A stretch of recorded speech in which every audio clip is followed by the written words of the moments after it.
So, hi everyone, welcome to my YouTube channel.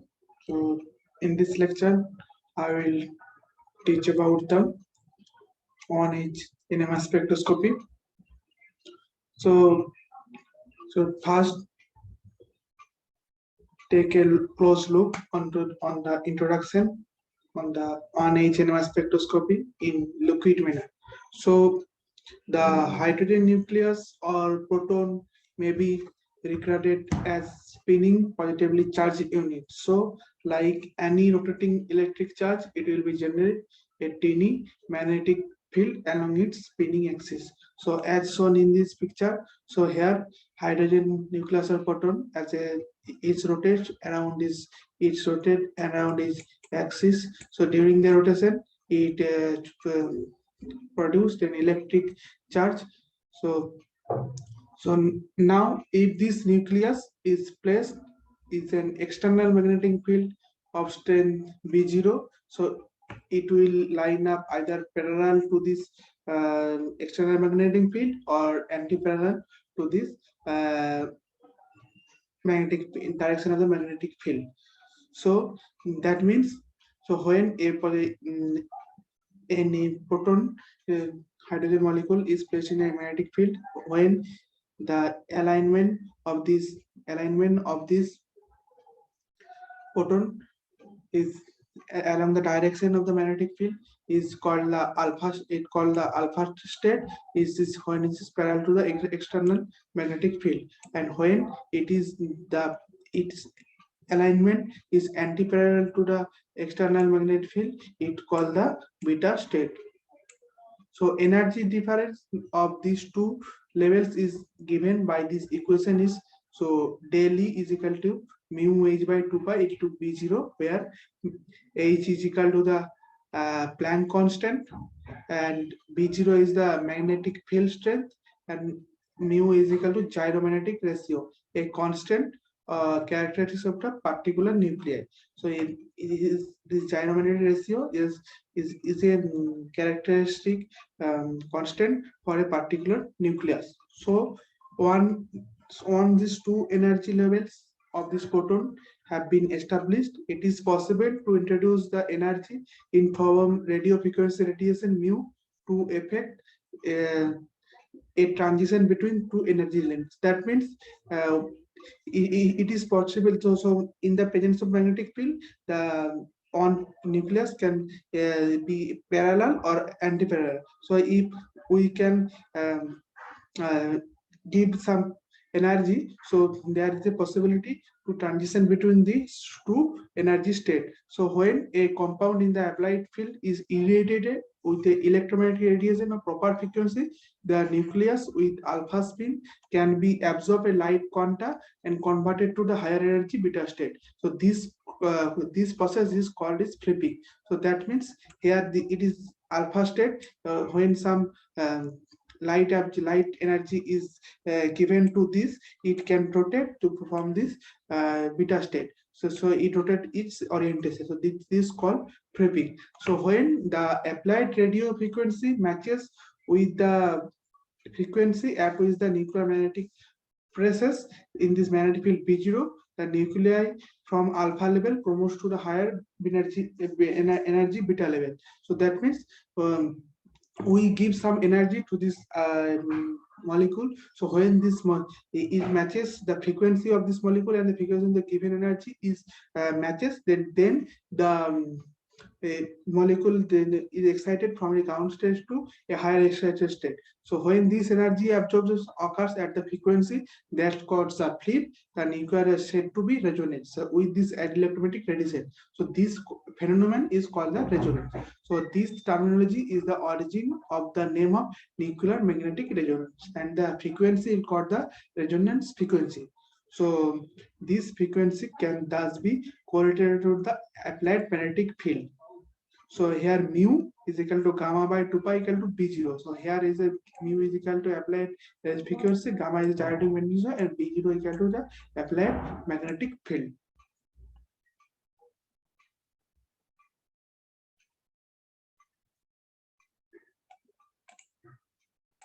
So in the paragraph, we discuss about the upfield and downfield shift.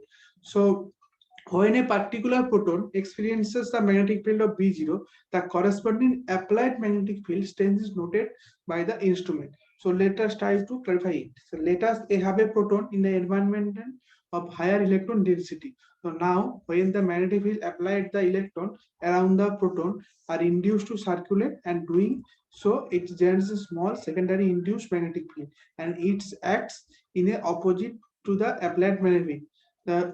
Here the situation when, so here a proton when is applied to a magnetic field, a secondary circulating electrons in so induced a circulate, and a secondary magnetic field is observed. So obviously when the proton, when then a proton experience the magnetic field of strength is less than B0. So thus the absorbs, so that means, so when in a proton is in the strong electron medium, so when we applied the B0 magnetic field, but due to this strongly electron bounded density, it's repel the applied magnetic field, and um, it feel the less than the applied magnetic field. Thus, to absorb the radio frequency at which the instrument operate, we have to increase. So we have to increase the strength of the applied magnetic field in such a limit that ultimately the proton should experience the magnetic field of strength B0. So such proton is said to be shielded by the circulating electron, and eventually such proton will give signal at higher magnetic called the upfield. So eventually, in the decrease in the electron density around the proton, there will be a de-shielding effect, and the proton will appear is a downfield with respect to the former. So as a result, convenience, we are indeed of reference point or better reference compound as a standard from which the amount of upfield or downfield shift of our proton in the sample under study can be measured. So such reference compound in the methyl silane. So here we in the NMR we use methyl silane as a reference compound. So with respect to this compound, we calculate the upfield or downfield shift of this of a particular compound. So why this tetramethyl silane is used in this NMR as a reference compound? There are many such reasons. So first one, the phenyl silane has a 12 equivalent protons. So very small amount of such refined compound is sufficient for the NMR study. That means this has total 12 equivalent protons. So that means a very small amount of this tetramethyl silane is needed for the NMR study. So second one, this compound is totally inert, so that it will not interact with the compound under study. And third reason is the compound is a volatile. Thus, after the NMR study, the compound under study can be recovered easily. That means this tetraphenyl silane is a volatile compound, so we can recover our desired compound after the NMR study. And also because of fourth reason is that because of the low electronegativity of the silicon, the shielding of the protons of tetramethyl silane is greater than most other organic molecule usually. So as a result, most NMR signals usually appear in the same direction at the downfield from the tetramethyl silane. So an NMR signal for a particular protons appears a different field strength, which is usually lower than the TMS, this is tetramethyl silane.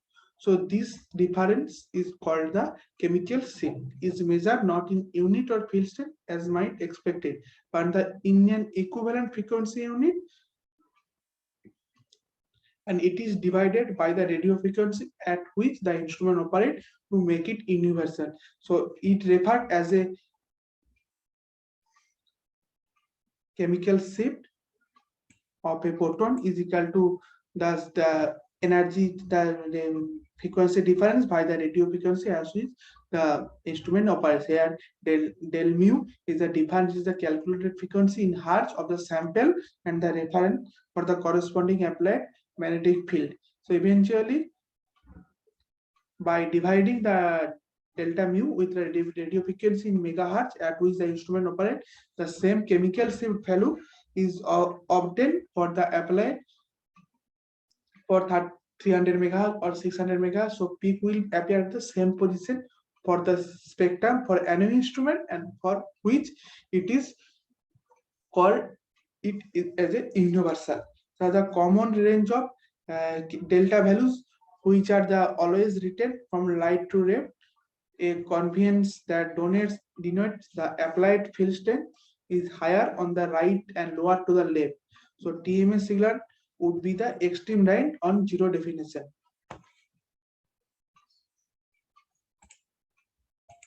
So here that means, so here the TMS value as a count is a 0. So here when the delta is increases, the lower field applied, that means a down field shift, that is the distillate proton, and where it is the delta value is decreased, that means high field applied, and up field shift, it is a shielded proton.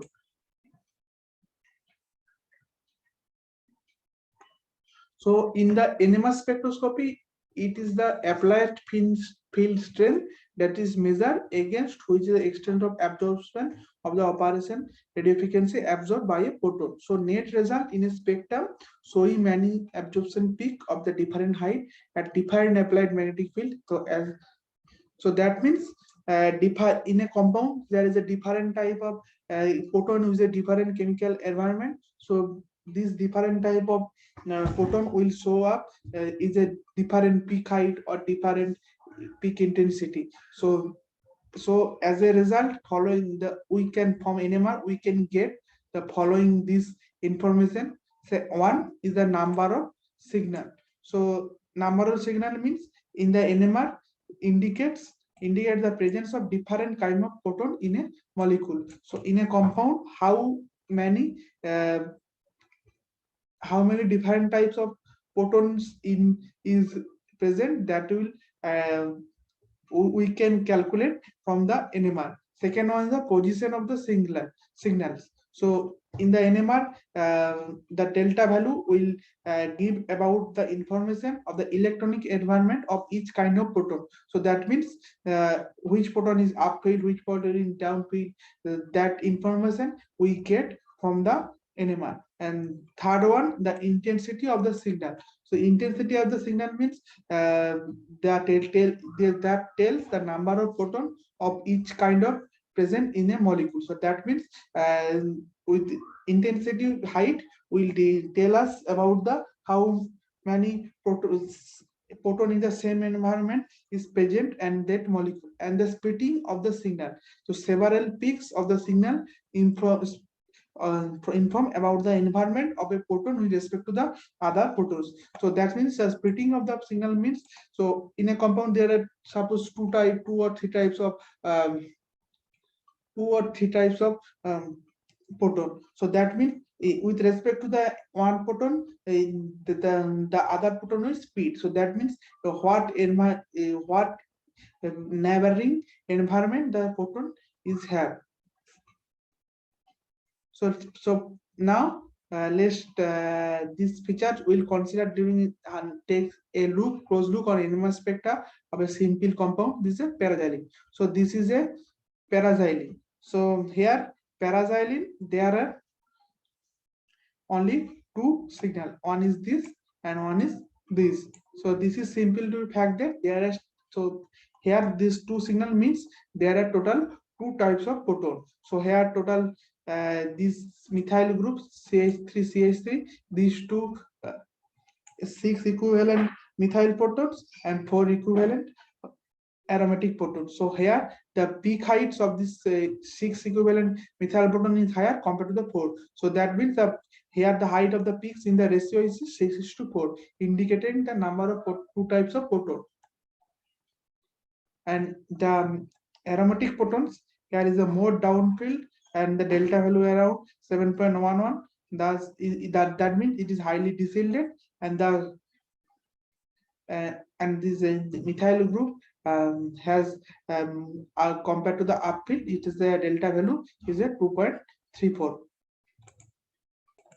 So in the NMR, we don't normally did the NMR in a solution phase. So selection of the solvent is a crucial role in the NMR spectroscopy. So in order to take the NMR spectra of a solid, it is usually necessary to dissolve it in a suitable solvent. The ideal solvent contains no proton and can be inert, low boiling, and inexpensive. So that means which solvent we take the NMR that have no protons, or it is inert, it will not enter, that means it will not interact with our desired compound, it is in low boiling and is inexpensive. The sample is dissolved in a solvent, preferably one that does not itself gives rise to signal in the NMR spectra. Since the pulse instrument depend on the deuterium on the field frequency law, deuterium solvent are necessary. The most commonly solvent is used is CCl4 or CDCl3 or C6D6 and benzene D6 or DMSO D6 or D2O. The choice of the solvent is being largely determined by the solubility of the compound under the investigation. So deuterium chloroform CDCl3 is used whenever the circumstance permit in the most of the time. So small sharp peak from the CHCl3 impurity present at 7.26 from interference. The solution of the sample should be free both of the paramagnetic and insoluble impurity. So it should not be viscous and resolution may be suffer. A list of the here is the list of the common commercially available solvent with the position of the proton impurities is given below. So acetic acid D4, each proton impurity at 11.53, acetone D6, each proton impurity comes as 2.04. The benzene D6 is 7.15, chloroform D it comes at 7.26. So this is the list of the common sample used in the NMR spectroscopy. Now we will discuss about the number of signals or equivalent and non-equivalent photons. So how many there are equivalent or non-equivalent photons present in the compound. So the proton is given molecule with the same electronic environment absorbed at the same field strength, and the proton in the different electronic environment absorbed at different applied field strength. So that means with the proton that which are the same chemical environment will shift as the same delta value, or so a set of protons with the same environment are said to be equivalent protons. So now the number of signal in the NMR spectra indicate the total type of the equivalent protons in the molecule. Now here the equivalent proton means simply chemically equivalent proton. In the following simple example, the equivalent proton are designed with the same letter. So here the chloroethane. So chloroethane, there are total two types of protons. So one is this CH3 type CH3, and one is the CH2. So here total is the two types of the proton. So like here the two chloropropane here total two types of chemically two types of proton. Here two CH3 group is the equivalent, and one CH is the, so here total two types, and one chloropropane it has total three types of proton. So here this CH3 has one type, and this CH2 is one type, and this CH2 is one type. So from the NMR we can got the idea how many equivalent protons are present in this compound. So actually to judge the equivalency of the proton, we imagine each proton turn to be replaced by some other Z atoms.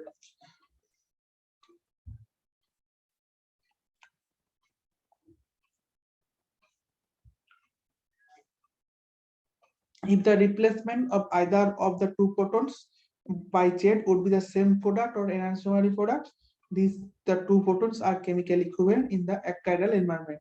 For example, in case of ethyl chloride, a replacement of the methyl proton give the CH2Z, CH2Cl, and the replacement of methylene proton give CH3, CHZCl. So these are the obviously different products. As a result, the methyl proton are being non-equivalent to the methylene protons. So all these three methyl proton of the ethyl chloride are equivalent, and the product CH3Z and CH2Cl is the same, regardless of which one of the three methyl proton is replaced. So as the environment of the three proton is identical, we expect one NMR signal for all these three methyl proton. Again, the replacement of either these two methylene proton will give one enantiomer pair, as obvious from the following figure. So here the ethyl chloride has two types of proton. So such pairs photon are the enantiomeric photon. Now the enantiomer have the in identical physical and chemical properties under a chiral environment. The environment of NMR study is the chiral environment. These two photons behave as they are equivalent. So that means when in a compound there is a enantiomeric photons, so that photon will not be distinguished in the NMR spectra. So NMR spectrometry is a chiral environment. So here the main point is that the chiral photons will be equivalent. NMR spectroscopy will not distinguish between these. So now the ethyl chloride, the NMR spectra of the ethyl chloride like this. So here this CH3 proton come as this region, it is 1.49, and here the CH2, the other two CH2 come as this 3.42 region. So thus the proton which are chemically equivalent must be stereochemically equivalent. That means this must be either homotopic or anisotropic. So let us consider the following situation. So here the 2-methyl propene 1 in, 2-bromopropene 1 in, chloroethene and methyl cyclopropane. So here the 2-methyl propene 1 in has two type of proton. It has two signal in the NMR. Here 2CH3 is equivalent, and these two H will equivalent, so it will give total two types of signal in NMR. And here the 2-bromo 2-bromopropene 1 in. So here this CH3 is equivalent and these two H are non-equivalent. So it gives three signal in NMR. And chloroethene, it has three types of protons, so it will give total three signal in NMR. And the methyl cyclopropane, it gives total four types of signal in NMR. This CH3 group is give one, this H give one signal, this H give one signal, and this H give one signal. So let's close a loop on the 2-bromopropene. So here either the vinylic proton give one pair of diastereomer. So if these two H is a diastereomeric proton. So if you replace by the Z, this will give a diastereomeric pair. So now the diastereomer have different physical and chemical properties, and so the diastereomer behave like a different compound. So obviously the vinylic protons are the vinylic protons of these 2-bromopropene 1 in are the diastereomeric protons. The environment of these two protons are neither identical nor mirror image of each other. So these protons are non-equivalent and said to get the NMR signal for each one. So thus the NMR spectra of 2-bromopropene 1 in. So for this CH3 we get this one signal, and this give one signal, and this hydrogen will give this signal. So that means when there's in a molecule there are two diastereomeric protons, so diastereomeric proton will have different chemical and physical properties that will distinguishable by the NMR spectrometry, so that will give different signals. So now the example is the methyl cyclopropane. So there are 4 types of proton. So these A type protons are homotopic and chemically different with respect to the all other nucleus, and this B proton is chemically different with respect to the all other protons, and the C protons are enantiotropic, and D proton is the enantiotropic, and CD are the diastereotropic. So this is the NMR spectra of this methyl cyclopropane. So here this methyl group give one signal and other total 4 signal are observed in this one each NMR. Now the optically pure 1,2-dichloropropane shown it gives total 4 type of proton. So here there are total 4 types of proton A, B, C, D. This environment of these 2 protons on this C1 are not the same, and the number of amount of rotation about the signal bound will make so the proton are non-equivalent, or better say diastereomeric. So thus it will absorb a different field strength, and according to the Kemdo, there are total 4 types of protons. So these 3 come in this region, and this H come in this region, this H come in this region, and this H come in this region. So from the above study, it is clear that the equivalence or non-equivalence of the proton is fundamental to the NMR spectrum. So since it affects the number of signal in the spectrum, now the different molecule changes the environment of the molecule, both electronic and the protonic. So these molecular changes occurs mainly due to the rotation about single bond or inversion of the molecule. So now the question is whether an NMR spectrometer sees the proton in each environment or in an average of all of them. So now we'll discuss this.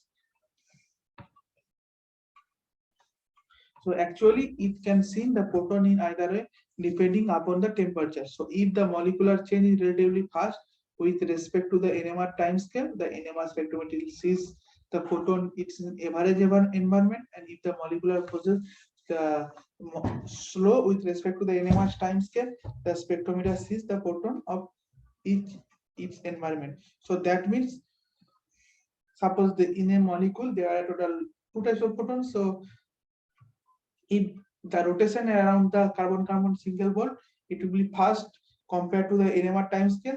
So these 2 proton will show a different type. This will show a equivalent proton, and if the rotation is low, not fast compared to the NMR time scale, so that will give different signal in the NMR spectrum. So now let us consider the effect of the NMR spectrum on the rotation of the single bond. In case of ethyl chloride, we certainly have this confirmation where one methyl proton is anti to the chlorine proton, and 2 here one ethyl proton is anti to the chlorine, and 2 protons are gauged in this conformation. So eventually the antiproton is a different environment from the other 2 protons, so the protons are expected to non-equivalent to each other. But we expect 2 different NMR signal from the methyl group of each ethyl chloride. But the NMR spectrum, the ethyl chloride give the only single signal for the methyl group. So which indicate that the methyl protons must be magnetically equivalent. So how it is possible? That means this is because the rotation about the CC single bond of the ethyl chloride. So this is a 3 conformation of the ethyl chloride, which is the identical aspect of the defined individual proton occupies antiposition. So here the alpha, beta, gamma proton. So here this is rotation around the CC double bond happen. So all these alpha, beta, and gamma give the equality So being the equal stability, in these three conformation are exactly equally populated. Now as the rotation about the CC bond is very fast and poses with respect to the NMR time scale, so each proton is thus into average environment. So as a result, NMR signal will got one signal for these three protons. So now we'll discuss about the example of a cyclohexane. So cyclohexane present in exactly same situation. Here the transformation of one chair form to another involves rotating about the single bond. So in any chair conformation, there are two kinds of proton: one 6 equatorial and 6 axial, which are actually diastereotopic. Thus, according to the chem spectrum, according to the NMR, there are total two types of signal in the NMR. But we got one NMR signal for all these 12 protons, as their average environment are identical as during flipping from one chair to from another chair. From all the 6 axial protons become equatorial protons and 6 equatorial protons become axial protons. That means here this 6 axial equatorial rotation is very fast with compared to the NMR time scale. So that's why all these axial proton will be equatorial and equatorial will be axial. So that's why we got the one signal for in the NMR spectra for the cyclohexane.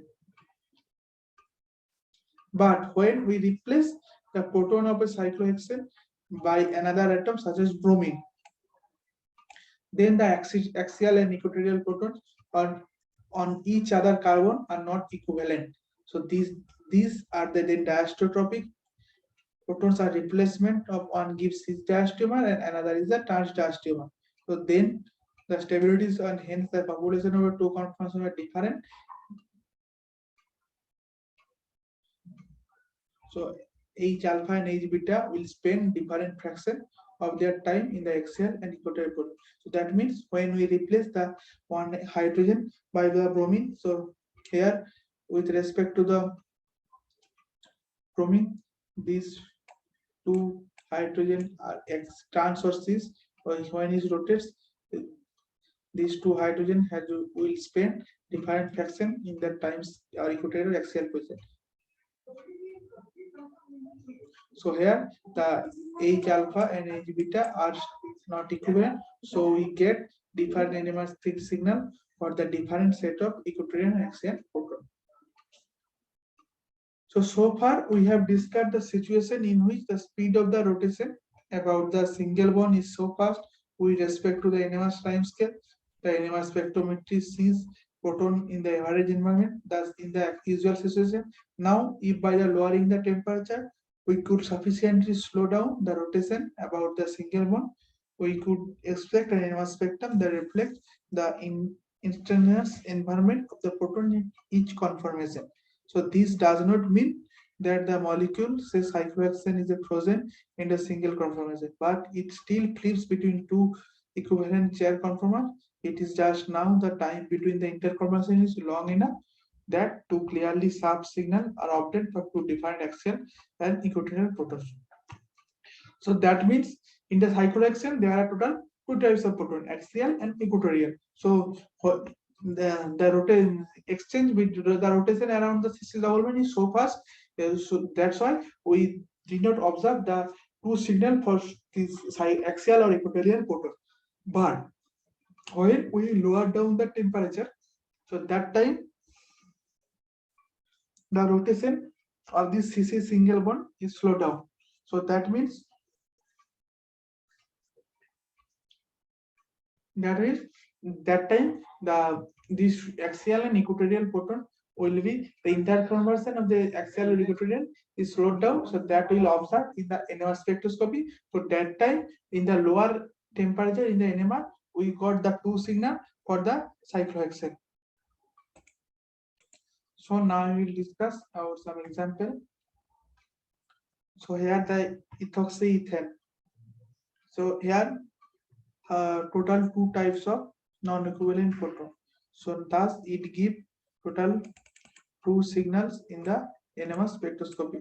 So here these two CH2 are the homotopics and these CH3 are the anisotropic. So that means here there are two types of photons, so that will give those two signal in the NMR. So next example is the 1,2 trichloroethane. So here two sets of non-equivalent photons are observed. These B photons are methylene, carbene, and anisotropic. So here anisotropic hydrogen will give one signal. So here in the NMR spectra, these two types of signal are observed for these two different photons. The next example is the propene aldehyde. So here total this CH3 is one type of, and this CH2 is an anisotropic. This is one type, and this hydrogen of the carboxylate one type. So here total three types of photon is observed. So here total three signal is observed for this molecule. Next example is a propane 2 in 1 mole. Here total 5 sets of non-equivalent photons, so that will give total 5 different types of photons. So here here in the NMR we got total 5 signal. Here the photon A and B are the diastereotopic, so that's why these two give the two signal. And photon D, two photon in the type D are the anisotropic, that will give one signal, and photon C give one signal, and hydroxy photon will give one signal. So total 5 sets of non-equivalent. So here we got total 5 signal in the NMR spectrum. So next example is the ethyl benzene. So in case of ethyl benzene, there are total 5 sets of non-equivalent photons. The A photons, these A photon are homotopic, and the B photon and the methane group are the anisotropic, so that will give one signal, and the C and this C photon are the homotopic, these D photon are homotopic, and this is give one signal. So here total 5 signal is observed for this ethyl benzene. So next is the mesitylene. Here total 2 sets of non-equivalent photons are observed. Here is all these CH3 group are the homotopic, so that will give one signal, and these 3 photon will give one signal. So here total 2 signal is observed for this mesitylene group.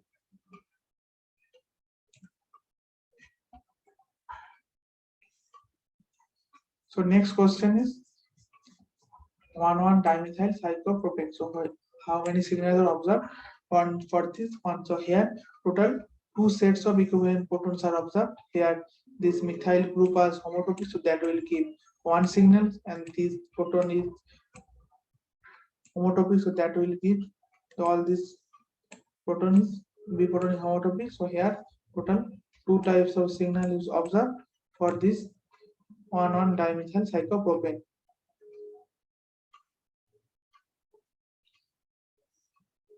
But the other two isomer also diastomic in nature. So here total 6 trans on 2 dimethyl cyclopropane. So in between this cis trans isomer have 3 non-equivalent photons, where cis isomer has 4 non-equivalent photons. So here this trans, here total 3 types of non-equivalent photons, and cis has 4 equivalent non-equivalent photons. So here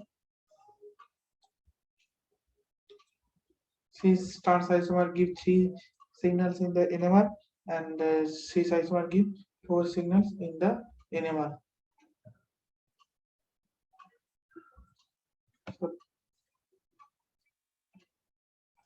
So here in the NMR spectra of this cis 1,2 dimethylhexane, so they will give total 4 sets of photon, and for this trans there are 3 sets, so it will give total 3 sets of photon. Thank you.